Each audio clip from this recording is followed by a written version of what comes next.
¿Qué tal, amigos? Pues voy a hablar hoy de un tema con usted que pienso, espero no estar equivocado, la mayor importancia.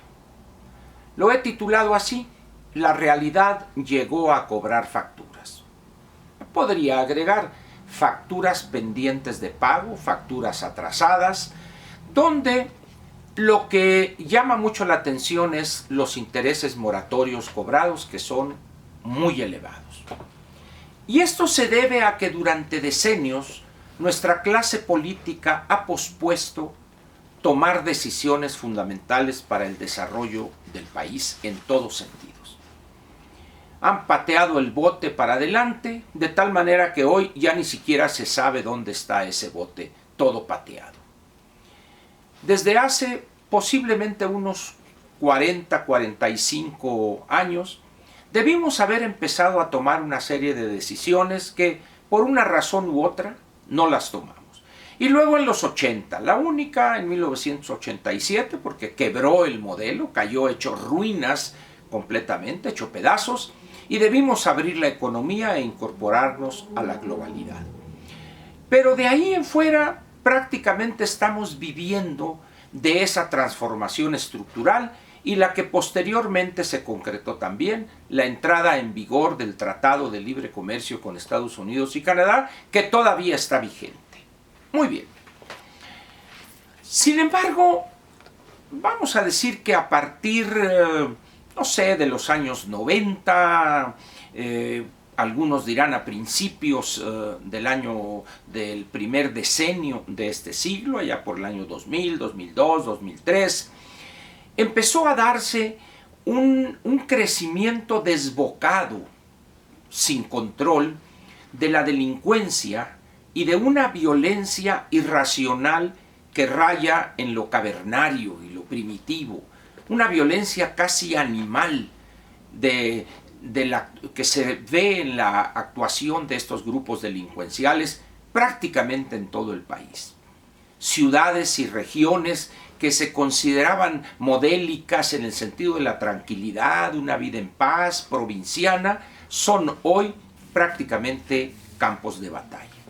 Los descabezados, los descuartizados y regados sus cuerpos en pedazos en una avenida, en esta ciudad o en aquella, ya forman parte, como dicen los franceses, del paisaje, part du décor, dicen, parte de la decoración, ya es algo normal, por decirlo de alguna manera. Es evidente que durante las últimas tres administraciones, la del presidente Fox, del presidente Calderón y la del actual, el presidente Enrique Peña Nieto, han hecho cosas para combatir esa violencia. Han tomado decisiones las cuales debe reconocerse, y creo que los tres lo han reconocido, quizá más en el caso del presidente Calderón y del presidente Peña, porque es ahí donde ya aflora esa violencia animal, cavernaria que padecemos. Y se han hecho cosas, como decía, pero o no fueron las que se debió haber hecho, o se hicieron de manera muy limitada, o simplemente no eran las medidas necesarias, quizá no suficientes, pero necesarias, de tal manera pues que hoy el país prácticamente pende de un hilo una serie de objetivos de combatir de manera efectiva la violencia, la inseguridad, que ya se da no solamente por cuestiones relacionadas con el narcotráfico en cualquiera de sus modalidades, sino trata de blancas o trata de migrantes, cuestiones relacionadas con el derecho de piso, extorsión, secuestros, una amplia gama de figuras delictivas que prácticamente reinan sin control alguno en buena parte de la geografía nacional. A esto hay que agregarle también otra muestra de actividad delictiva, que es la que se arropa o pretende cobijarse con esa expresión de es una lucha social. Esos no son delincuentes, son luchadores sociales. Para luchadores, Blue Demon, El Santo y Mascarita Sagrada. Esos son luchadores, estos son delincuentes. Los integrantes de la CENTE, la CETEG, etcétera, los Darquetos, Punquetos, Robertos, Filibertos, todos los que guste usted, son delincuentes. Destruyen propiedad pública y privada, atentan, secuestran a centenas de personas en centros comerciales, no los dejan salir, etcétera, etcétera. De tal manera pues que no voy a afirmar de manera categórica que México es un país sin ley. ¿Por qué? Pues porque hay una cadena de supermercados en el noroeste que así se llama.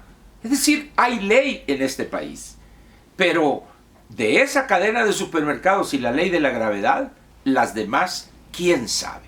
Puede ser que estén en el papel, no lo dudo, hay textos legales vigentes.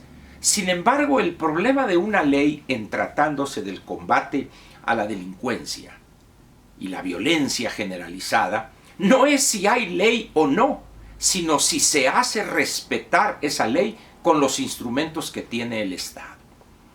Es evidente, usted lo ha vivido, lo ha enfrentado aquí, allá, acullá, que puede haber esa figura delictiva en algún código, en algún reglamento, en alguna ley, pero es prácticamente letra muerta. Hay algunos bolsones de tranquilidad en el país, pero no se alegren mucho porque ya les vamos a dar en la torre en fecha próxima. A todos les va a llegar. De tal manera pues que la realidad llegó, tocó, pateó la puerta, como decimos, y dice, a ver, páguenme estas facturas. El siguiente gobierno, el que encabezará López, no podrá eludir esa lucha. Y tendrá que hacerlo con métodos efectivos. Tendrá que hacerlo de una manera tal que los frutos se vean pronto, que sean evidentes para grupos amplios de la sociedad y que además sean definitivos. Es decir, no se vale que usted llegue con 1,000, 2,000, 3,000 elementos de las Fuerzas Armadas y la cosa se calme mientras aquellos se van al estado contiguo, al estado vecino, y luego cuando ya se va el ejército o la marina o la policía federal o la gendarmería a luchar a ese otro estado, entonces ellos regresan para acá. No, se trata de combatir efectivamente y de raíz esas actividades delictivas. Por supuesto que puede caer usted en esas paparruchadas de que abrazos, no balazos, y becarios, no sicarios, y tonterías por el estilo, o no se puede combatir el mal con el mal, no se puede apagar el fuego con el fuego, y tonterías así que más, propias más de una sesión en algún templo cristiano que en el ejercicio de la gobernación. Está bien para una discusión de tipo moral y cosas así, pues, que diga usted, a ver, salmo tal, versículo tal, pero este es el ejercicio del poder, pues, esto es otra cosa. En esas condiciones, pues, la realidad tocó, no le hicimos caso, pateó la puerta y la tumbó. Y así le dijo, a ver, López, aquí están estas facturas que tienes que pagar. No, es que fue Peña, fue la mafia del poder, fueron los fifís, no. Tú vas a hacer el efectivo a partir del 1 de diciembre, así es que le caes, porque aquí llegó a cobrarlo. A ver qué te embargo por ahí, ¿verdad? El Jetta ese no vale nada, le dicen, en el que te mueves no me sirve para nada, así es que búscate un carro mejor para poder embargártelo. Pero la realidad está llegando también por otra parte. Ayer, Banco de México tuvo a bien su junta de gobierno elevar la tasa prima, diríamos, la tasa interbancaria, como dicen los que saben, 25 puntos base. Y no falta el que pregunta, oye, ¿está el home en esa base? Ahí no. En realidad es un cuarto de punto, 0.25%, y la eleva del anterior 7.75 a 8.0%. Pero ese cuartito de punto, ese cuarto de punto envía un mensaje a los agentes económicos privados que dice dos cosas. Primero, que hay presiones inflacionarias que se ven, se advierten ya, y hay que combatirlas con los dos elementos a la mano que tiene Banco de México para concretar su política monetaria.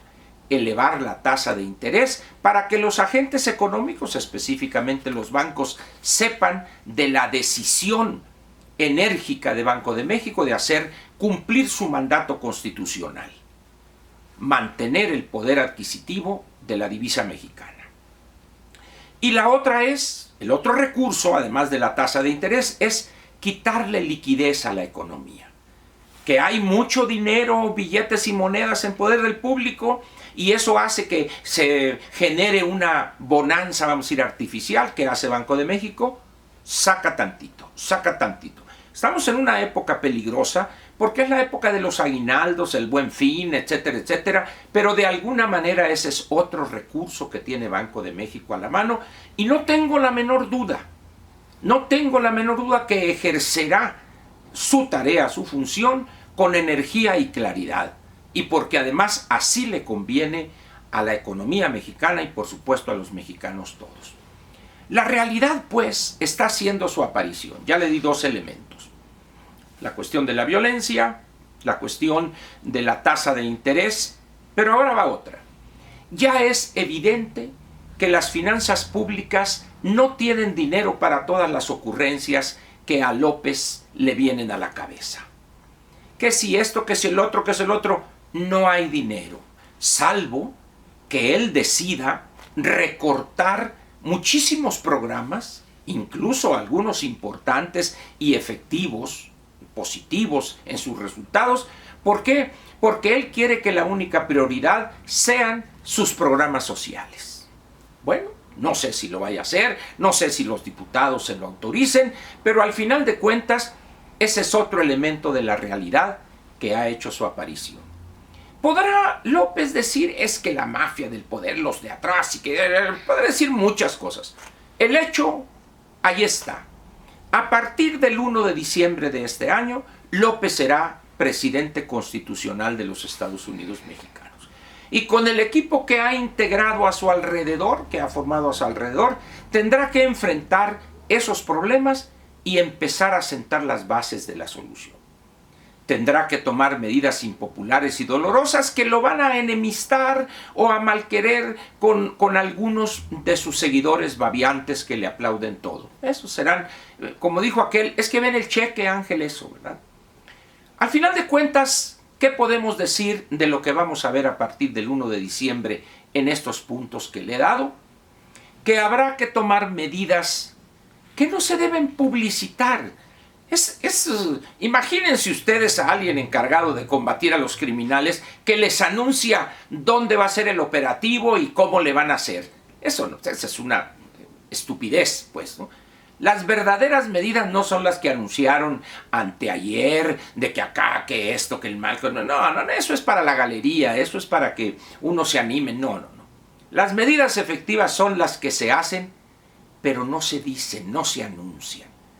Pero al hacerlas de manera discreta, silenciosa, la población se da cuenta de la efectividad de esas medidas y las aplaude. Eso es lo que vamos a ver en las próximas semanas o los primeros meses del nuevo gobierno. Esencialmente, la realidad ya se hizo presente. Todo lo demás que se diga es mala literatura. Le agradezco su atención en este espacio que es suyo y un poquito mío. Y lo espero mañana. Ya recuerde usted, tenemos cápsulas los sábados y pasado mañana, pues en la semanal el domingo. Muchas gracias y hasta mañana.